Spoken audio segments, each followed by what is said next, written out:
We had a great planning session, so this is what we came up with. So first off, we started just throwing out ideas, suspending judgment.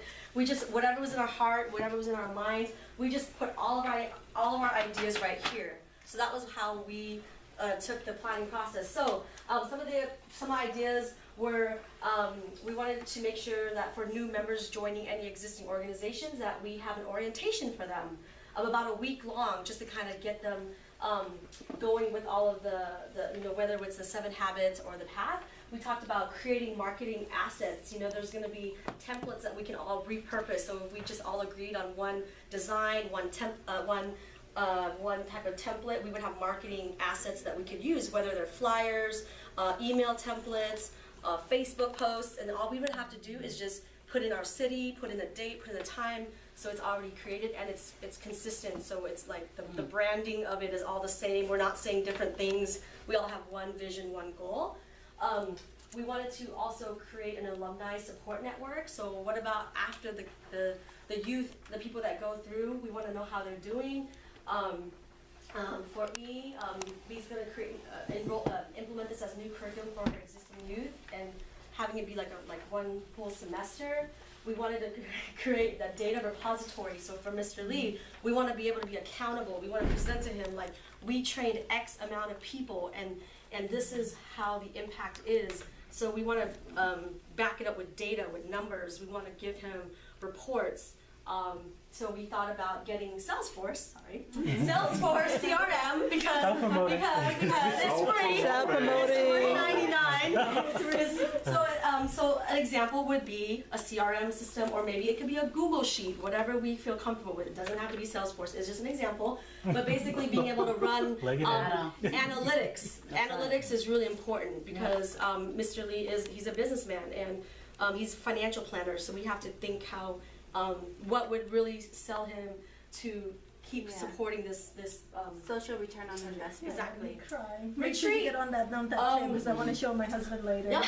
Retreat is we wanted to basically get everybody together, where it's us, whether it's the participants, is get them away from their home environment, because for a lot of the youth, the home environment may be a negative source of problems with their life, so we get them away from that home environment, put them somewhere clear space. Someone mentioned like going outdoors. Yeah, doing like a camping retreat. Yeah, or something, a long weekend. We have them without any distractions. We wanted to co-facilitate, so maybe because B and I are in California, we can go up and down. NorCal, SoCal, we can co-facilitate together. Outreach. We wanted to figure out an outreach.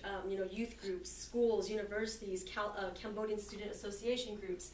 We also wanted to do pre and post surveys, so whether it's a Google form, whether it's creating a bit.ly URL so that kids can remember it easily, SurveyMonkey, whatever, but we want to get feedback. We want to get feedback before and we want to get feedback afterwards, because it's important to measure the pre and the post impact.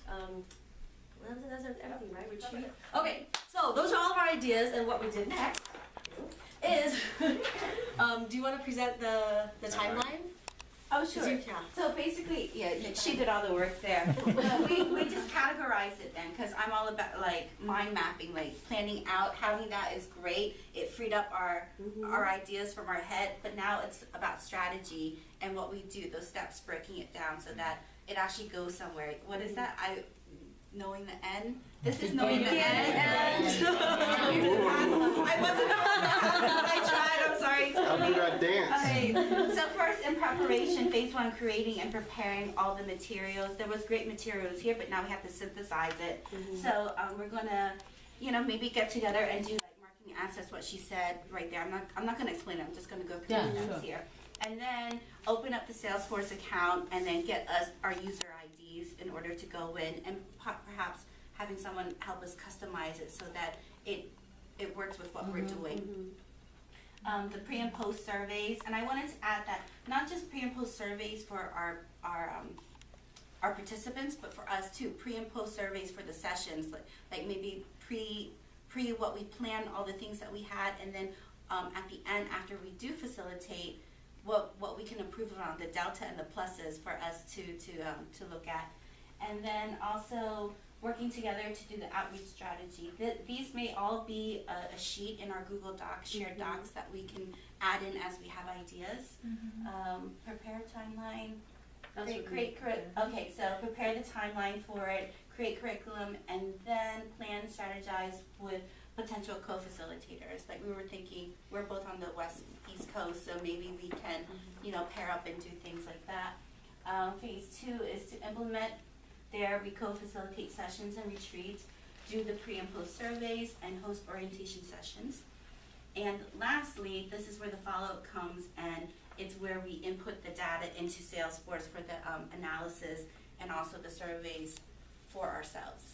And then we call it like the retrospective. Even though we're looking forward, sometimes you have to kind of look back, and then we could share together like what really worked, what didn't work, how can we improve, because we want to be constantly improving. So that's why phase 3 is just as important, because when we cycle back, then we can find ways to improve. And I think something I forgot, but is to create a alumni support network. Oh, right. Yeah. Good job.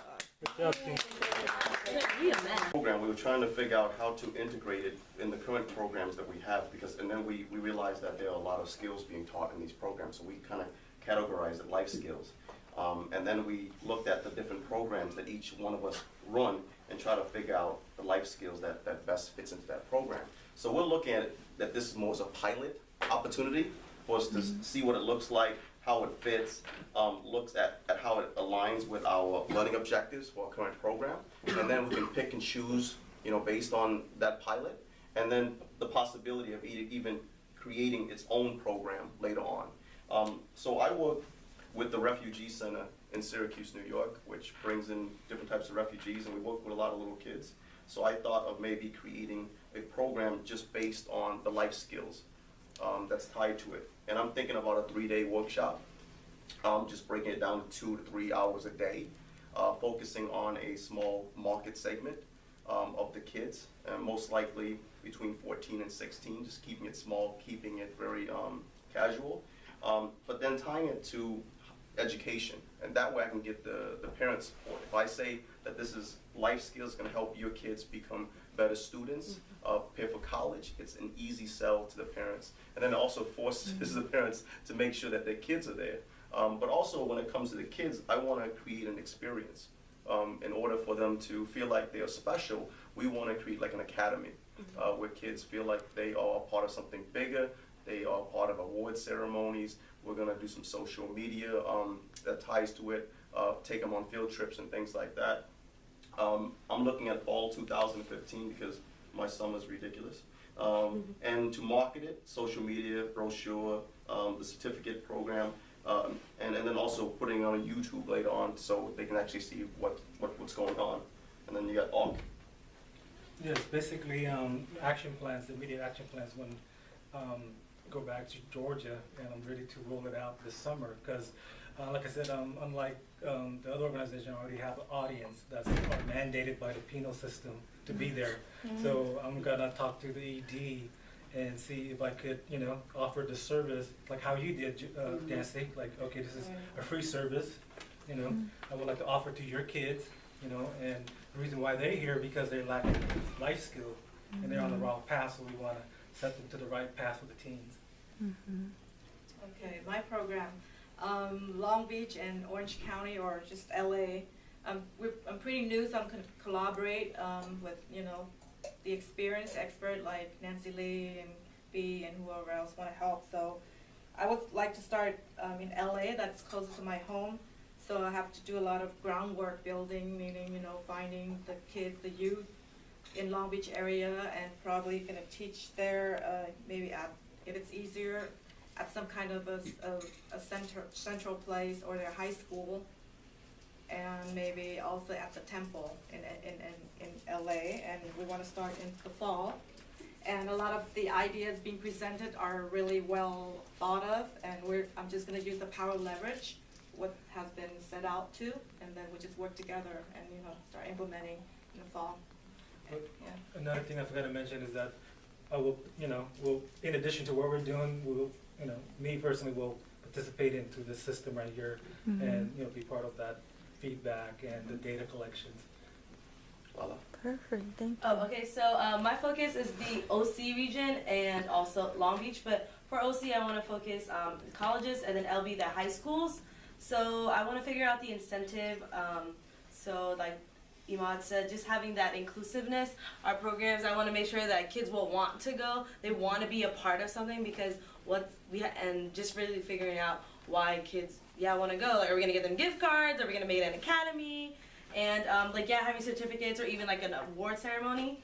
I want to focus on the fall 2015 because that's when school starts back up, because right now we're nearing the end of the school year. Everybody's going to go into summer, and summer is when I want to focus on the curriculum and then start talking to the school staff and then student leaders. And I also want to bring it to the different resource centers on campus, so the Asia Pacific Islander, Chicano, and African American resource centers. Bring it to their student staff, see how they like it, and then if they do like it, then we set up like a day or something for their resource centers to host this workshop for their people that come. And then also marketing through social media. We also want to create like a hashtag or something, or maybe like a shared account of Instagram, so we can have like from Philly have their workshop, and then hashtag Dream Beyond Foundation Fellowship. So we thought that would be cool. Kids like hashtags. So, yeah. Okay. Yes, thank you, Lala, for the nice writing, as you see. Glad she didn't pick it up from me. So, next week, I guess we're gonna have actually a call-in meeting, also in a kind of like a meeting before the call-in. So we're gonna have 3 or 4 members with us, and we're gonna work on the path for teens. And what we're gonna do is go through our mission again. Maybe these new members that just been released from incarceration might have a different idea, and they can contribute into working in the mission and vision for the group. And I will work with other organizations to maybe have a class with them, because they might have a summer program that's going to happen, which already give them stipend and so forth, and we can just jump in and do it on a weekly basis for the summer. Also going to implement, try to submit the proposal to do a class inside the institution for API men that are ready to get out. And also, if one that are that has long term, they can also still participate in the 7 steps or habits. So one of the things is that we already have an existing youth program. Every summer we do an 8 weeks program, but a lot of our programming, the framework is around transformative organizing work and somatics body work. So it's trying to figure out, I don't run that program anymore, I support the development and curriculum development. So I think going back, I need to figure out how that integration happens. It's similar, but it's not, it's very different. Because I think the transformative stuff it goes really deep, and this I think goes really broad, right? So trying to figure out how to incorporate those 2 things together, and respect the process that's happening right now within the organization in terms of who's leading that process and developing the curriculum, and how I'm going to go in and basically, hey, this is new skills tool things that we can use, and let's figure out how to incorporate it into our existing programs. We start every summer in July, right after July 4th, and it's an 8 weeks intensive program. The other thing is we only not just work with young people, we work with the elders in our community too. So now I'm gonna have to do translation. My head is like spinning already with those terms. But I think it's a useful skill. It's just figuring out now how the integration and the current processes in the organization, and how I can bring that to make sure that it's a unifying process. Yeah. Okay, is that everybody? Thank you. Yay, good job. Good job, thank you.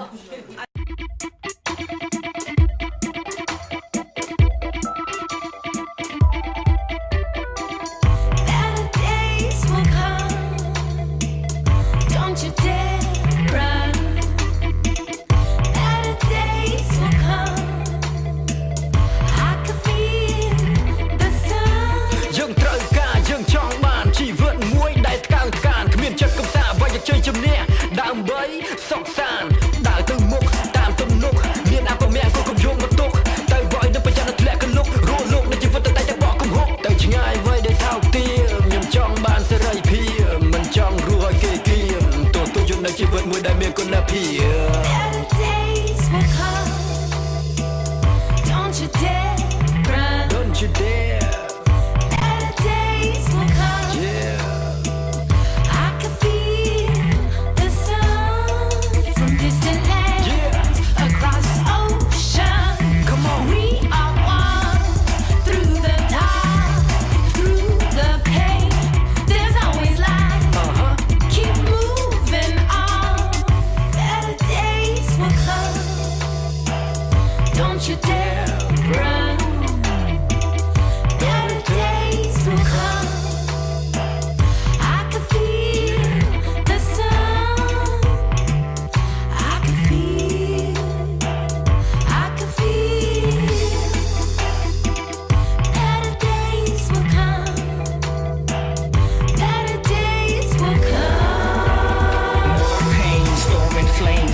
heartless in this darkness, so hold on tight, you might slip. Life we grasp grip in the heat of the night, to the peak of the light we speak what's right, even if it's wrong. Let our insight ignite the fight in this song.